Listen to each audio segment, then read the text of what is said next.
तपाई यतिखेर हेर्दै हुनुहुन्छ त्रिशुली खबर टिभी। 24 घण्टा ताजा खबरको लागि हाम्रो च्यानललाई सब्स्क्राइब गर्नुहोला, नजिक रहेको बेल आइकन दबाई हामीसँग जोडिनुहोला। गठबन्धन गर्ने दलहरू खोज्दै एमाले अध्यक्ष ओली बिहानैदेखि यता र उता चहारिरहेको देख्छु। गगन कुमार थापाको व्यङ्ग्य।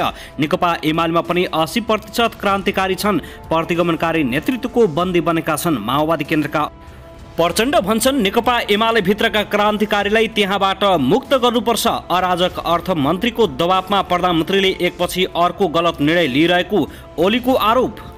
गठबन्धनको सरकारमाथि ओलीका दर्जनौं आरोप। ताजा जनादेश भन्ने शब्द सुन्न सातो जान्छ। जङ्गली आकांक्षाले समृद्धको यात्रामा अवरोध गर्यो। तालमेलको संस्कृतिले कसैलाई राम्रो गर्दैन। महामन्त्री थापा। प्रचण्डले भने माओवादी नट नफुटेको थियो भने नेकपा एमाले कहिले कब्जा गरिसक्थ्यौं। एमालेका धेरै इमान्दार नेता नेतृत्वको बन्दी भएका छन्। एमालेमा सबै खराब छैनन्। आज नव वर्ष 2079 सालकै दिन पूर्वराजा ज्ञानेन्द्र शाहले गरे यस्तो घोषणा। नेपाली राजनीतिमा निकै ठुलो तरङ्ग। चुनावी तालमेल हाम्रा लागि हितकार छैन, तर पनि पार्टीको कुरा मान्नु परेको छ। गगन कुमार थापा र सरकार शक्तिको अनुचित भागभण्डा, लेनदेन र राज्य स्रोतको दोहनमा केन्द्रित भएको आरोप। टेकोमा उभिएका प्रधानमन्त्रीले एकपछि अर्को गलत काम गरेको ओलीको आरोप। अब हेर्नुहोस् पुरा समाचार।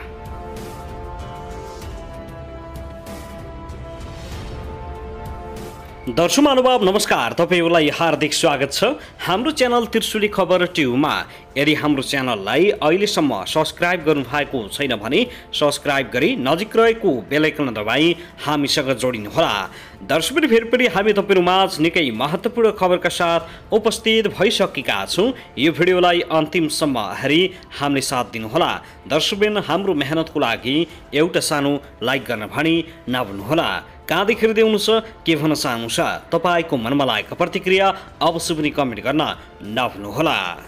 दर्शक महानुभाव आउनुहोस् अब पहिलो खबरतर्फ लागौं।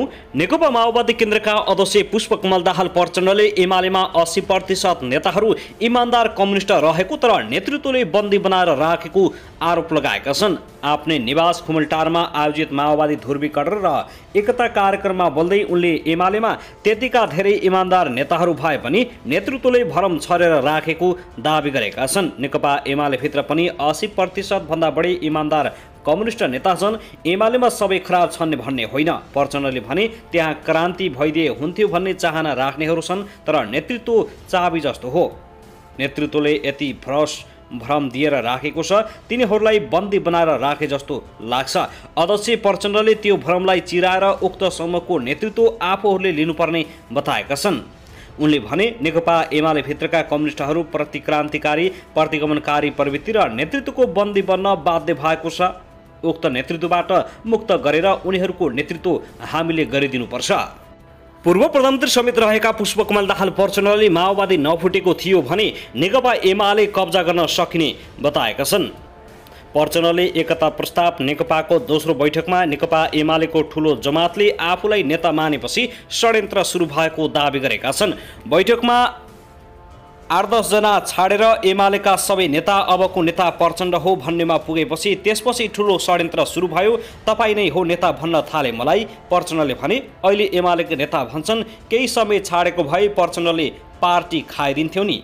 प्रचण्डले पूर्व माओवादीहरू एक ठाउँ थिए भने एमालेसँग 40% होइन 60 मै आफूहरू हुने बताएका छन्।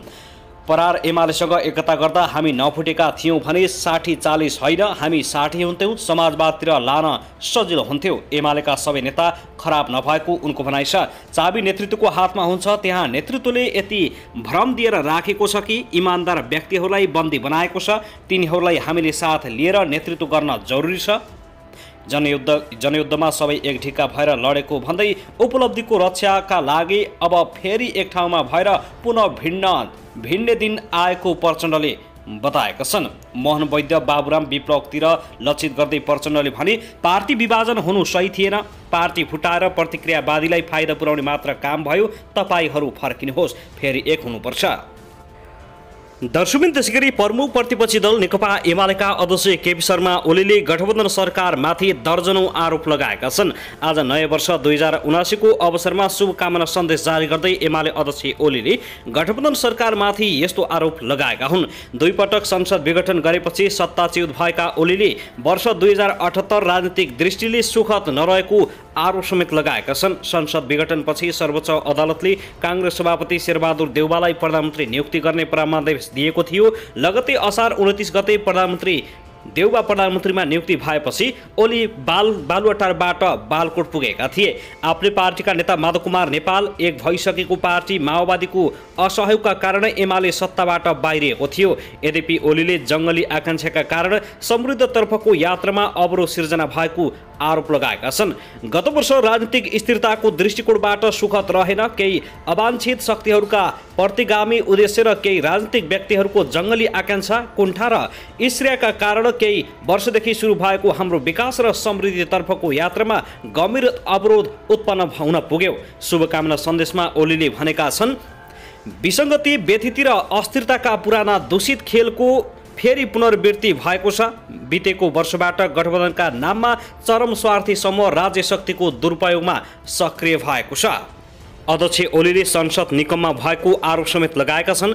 व्यवस्थापिका निकममा हुन पुगेको छ। कार्यपालिकाको छायामुनि न्यायपालिका क्रमशः आफ्नो स्वतन्त्र पहिचान गुमाउँदैछ। संवैधानिक विचलन र अराजकताको विकृति उत्पादनको रूपमा जन्माइएको कर्तव्य लक्ष्य तथा गन्तव्यहीन कार्यपालिका अकर्मण्य बन्दै मात्रै होइन, भ्रष्टाचारमा निर्लिप्त छ। केही वर्ष यता हामीले सुरु गरेको विकासको राष्ट्रिय बहसको सट्टा अहिले सत्ता शक्तिको अनुचित भागमण्डा लेनदेन र राज्य स्रोतको दोहरमा केन्द्रित हुन पुगेको छ, ओलीले आरोप लगाउँदै भनेका छन्। 10औं महाधिवेशनलाई ओलीले सफलताको रूपमा समेत लिएका छन्। दर्शकमा अनुभव त्यसैगरी नेपाली कांग्रेसका महामन्त्री गगन थापाले नेकपा एमाले पनि चुनावका लागि अरू दलसँग तालमेल गर्न थालेको बताएका छन्। सत्तारूढ 5 दलीय गठबन्धनसँग एमाले एक्लै भिन्ने अभिव्यक्ति दिँदै आए पनि एमाले बुधबार राप्रपा नेपाल र परिवार दलसँग चुनावी तालमेलको निर्णय गरेको थियो। यसतर्फ लक्षित गर्दै आज महामन्त्री गगन थापाले एमाले अध्यक्ष ओली अरू दलसँग गठबन्धन गर्न लागि परेको बताएका छन्। एमाले जसलाई भेट्छ त्यसलाई आफूसँग जोडिरहेको छ। हिजो कमल थापालाई आफ्नो पार्टीसँग लगेर जोड्यो, परिवार दललाई लगेर जोडे। अरू कुन कुन दललाई ल्याउन सकिन्छ भनेर ओली बिहानैदेखि यता चहारेको उता चहारेको हामी देख्न सक्छौं। काठमाडौँमा आज बिहान आयोजित कार्यक्रममा गगन थापाले यस्तो बताएका हुन्। आफू विभिन्न दलसँग गठबन्धन गरे पनि नेकपा एमाले अध्यक्ष ओलीले सत्तारूढ गठबन्धनलाई भने अपराधी भन्ने गरेको थापाको भनाइ छ। वैशाख 30 मा हुने स्थानीय तहको चुनावका लागि नेपाली कांग्रेसले सत्तारूढ 5 दलसँग गठबन्धन गर्ने भएको छ भने नेकपा एमाले पनि राप्रपा नेपाल र परिवार दलसँग तालमेल गर्ने निर्णय गरेको छ। साथै आयोजित कार्यक्रममा बोल्दै महामन्त्री थापाले पार्टीले निर्णय गरिसकेपछि सबैले मान्नुपर्ने बताएका छन्।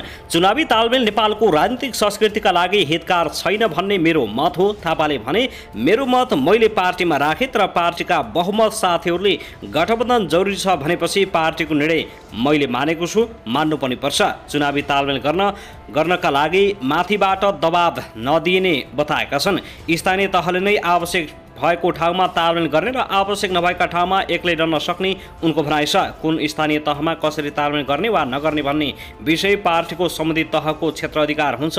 सहमति भए जति ठाउँमा तालमेल हुन्छ र सहमति नभएका ठाउँमा आफ्ना उम्मेदवार उठाउनुपर्छ उनको भनाइ छ। तालमेलका लागि केन्द्रबाट निर्णय थोपर्न नहुने उनले सुझाव दिएका छन्। गठबन्धनको संयन्त्रमा देशभरि अहिले छलफल चलिरहेको छ। छलफल चल्छ, कुराकानी मिल्यो भने तालमेल हुन्छ, कुराकानी मिलेन भने तालमेल हुँदैन। कांग्रेस महामन्त्री थापाले भने, कुराकानी मिलेन भने आफू लड्न मिल्छ, लड्न पाउनुपर्छ।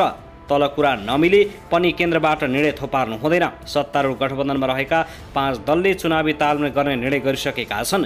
त्यसका लागि 5 दलीय संयन्त्र मार्फत जानकारी पठाउन माथतका निकायहरूलाई निर्देशन समेत दिएको छ।